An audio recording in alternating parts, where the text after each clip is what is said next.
Hello दोस्तों, दर्द भरी हिंदी कहानियाँ में आप सभी का बहुत बहुत स्वागत है। आगे बढ़ने से पहले यदि आपको यह कहानी पसंद आए तो प्लीज़ वीडियो को लाइक करें, शेयर करें और हमारे चैनल को सब्सक्राइब करना ना भूलें। तो चलिए बिना देर किए कहानी की शुरुआत करते हैं। माता जी, मैं जाऊँ? माता जी का सिर सहलाते रमा ने पूछा तो वे छिन्न स्वर में बोली, अभी मत जा। बीमारी ने माता जी का शरीर जर्जर और मस्तिष्क कुंद कर दिया था। पिछले 1.25 साल से वे बिस्तर पर थी। पहले जबान लड़खड़ाई, फिर कदम बेजान हो गए, तो वे बिस्तर की होकर रह गई। जब तक वे थोड़ा बहुत चल पाती थी, यही रमा बाथरूम तक ले जाने में उनकी मदद करती थी।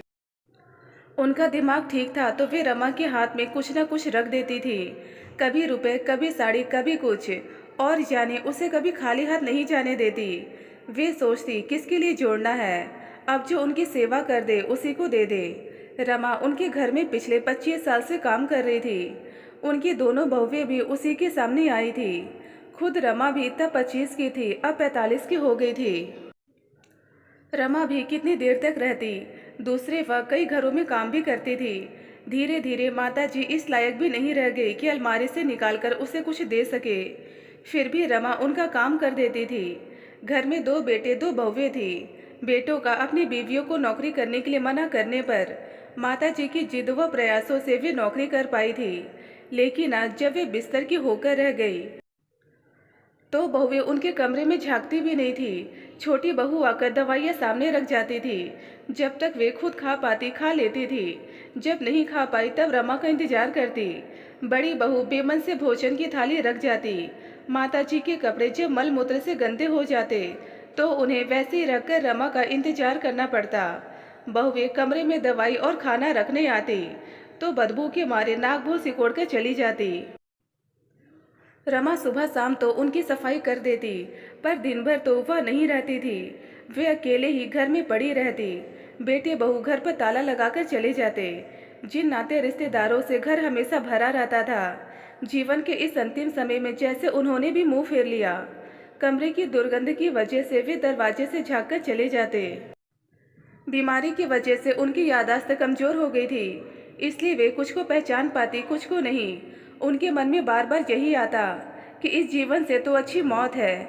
उनकी इस दुर्गति को देखकर बेटों का दिल पसीजा, तो दोनों ने मिलकर उनके लिए एक नर्स का प्रबंध कर दिया। चूँकि बैंक में उनका थोड़ा बहुत पैसा पड़ा था, इसलिए कोई दिक्कत नहीं थी। ठीक से देखभाल करना माता जी की, कोई शिकायत का मौका न देना, बड़ा बेटा बोला। जी साहब, नर्स बोली।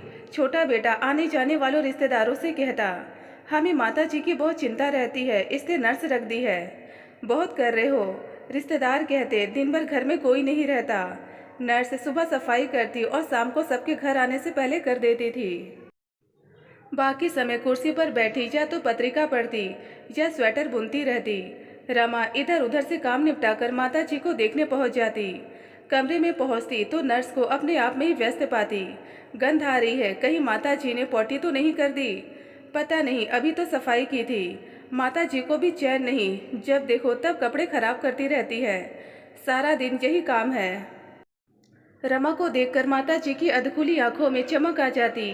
वे किसी को पहचाने न पहचाने, पर रमा को अवश्य पहचान जाती।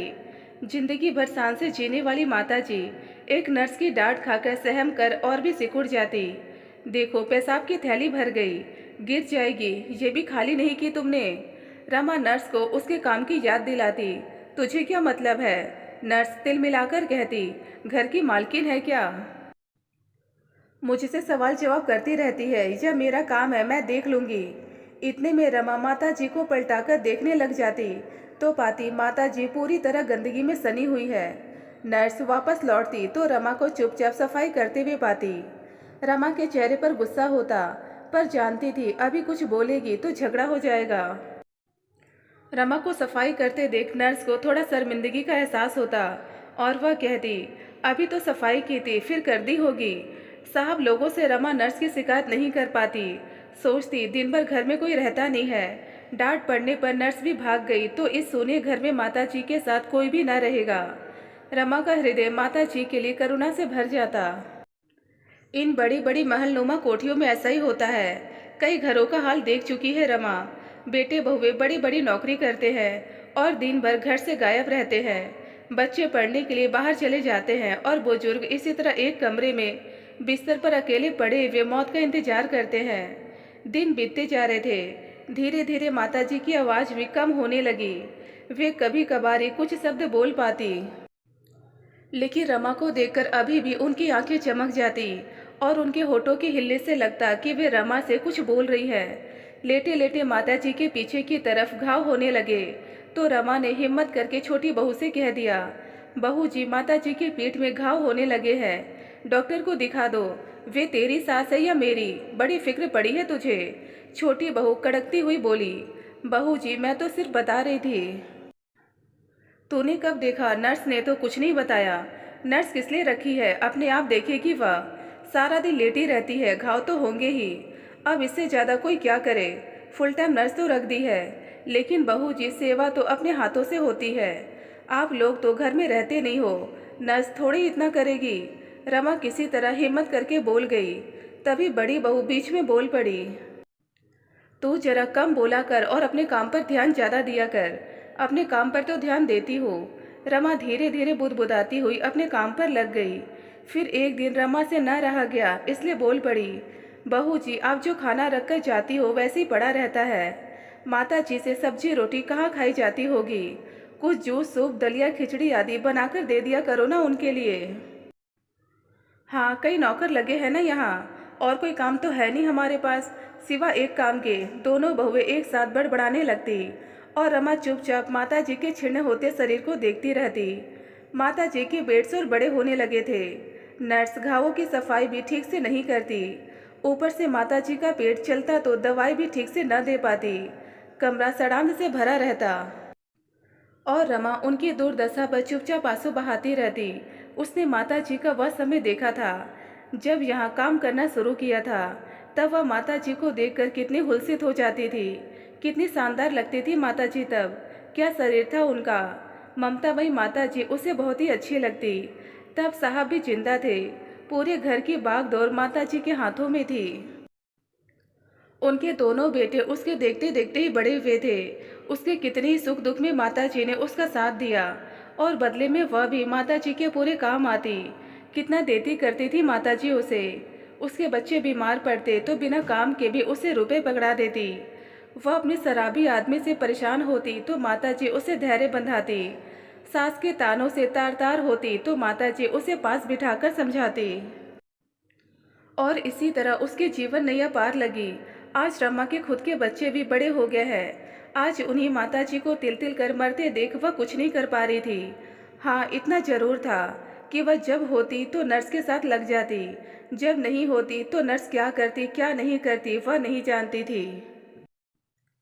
एक दिन जब रमा काम निपटाकर माताजी को देखने पहुंची तो कमरे से माताजी की करहाने की आवाज़ आ रही थी और नर्स की फ़ोन पर बात करने की। वह कमरे में गई तो देखा माताजी उघड़े बदन आधी अधूरी सफाई में वैसी ठंड में पड़ी है और नर्स फ़ोन पर बात कर रही है। रमा को देखकर उसने फ़ोन बंद कर दिया। तुम काम छोड़कर फ़ोन पर बात कर रही हो और माताजी उघड़े बदन पड़ी हैं, उन्हें ठंड लग रही होगी। रमा का चेहरा गुस्से से तमतमा गया। कर तो रही थी, पर बीच में कोई फ़ोन आ जाए तो क्या न उठाओ? तुम्हें यहाँ तनख्वाह माताजी का काम करने की मिलती है, फ़ोन पर बात करने की नहीं। रमा अपने गुस्से को रोक नहीं पा रही थी। तू जरा जबान संभाल कर बात किया कर। तू नहीं देती है मुझे तनख्वाह? हाँ, जो तनख्वाह देते हैं उन्हें तो पता नहीं कि तू क्या करती है। आज तो मैं कहकर रहूँगी।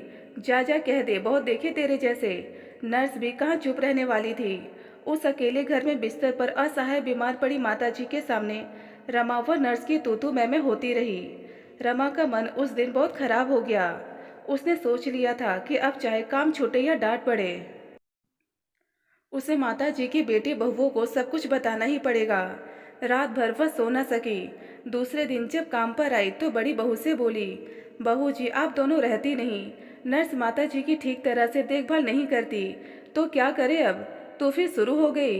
बड़ी बहू को यह टॉपिक बिल्कुल भी पसंद नहीं था। आप दोनों बारी बारी से छुट्टियां लेकर माता जी की देखभाल कर लो बहू जी, पुण्य लगेगा। अब खाना तक तो छूट गया है उनका। नर्स रखने भर से बुजुर्गों की सेवा नहीं होती। कितना प्यार दिया है माताजी ने आप लोगों को। इस समय उन्हें आप दोनों की बहुत ज़रूरत है। स्वर में यथासंभव मिठास लाकर रमा बोली, तू हमें सिखाने चली है? बड़ी बहू को गुस्सा आ गया। बकवास बंद कर और अपना काम कर, और हाँ, अपनी औकात में रहकर बात किया कर।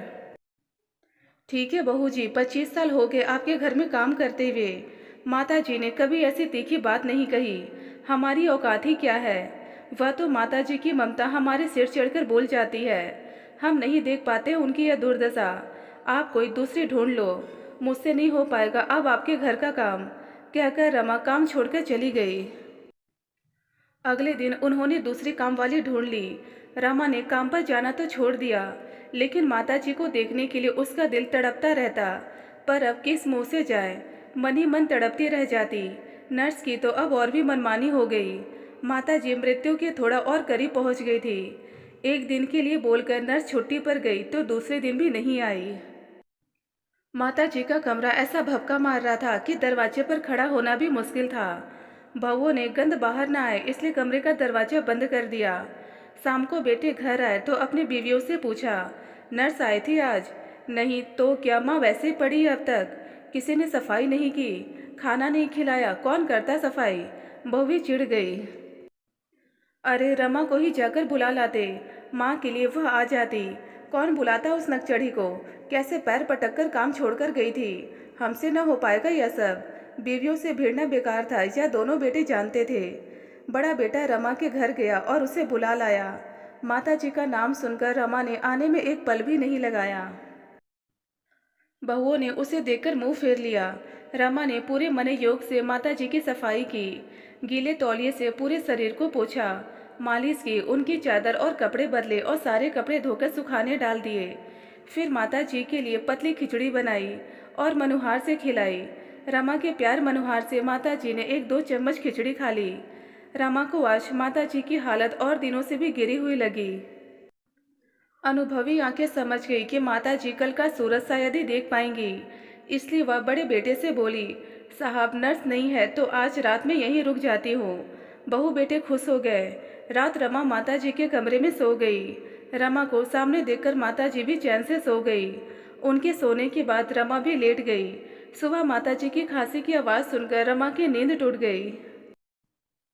उनकी इकहारी होती सांसों को सुनकर रमा चौंक गई। भागकर बहू बेटों का दरवाजा खटखटाई और माताजी का सिर अपने गोद में रख लिया। सांस लेते लेते माताजी ने निरा नजरों से अपने बेटे बहुओं को देखा। फिर रमा के चेहरे पर जाकर उनकी नजर टिक गई।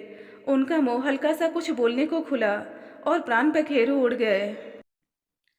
रमा का विलाप उस बड़ी कोठी के बाहर भी सुनाई दे रहा था। दूसरे दिन माताजी की अंतिम यात्रा का प्रबंध हो गया।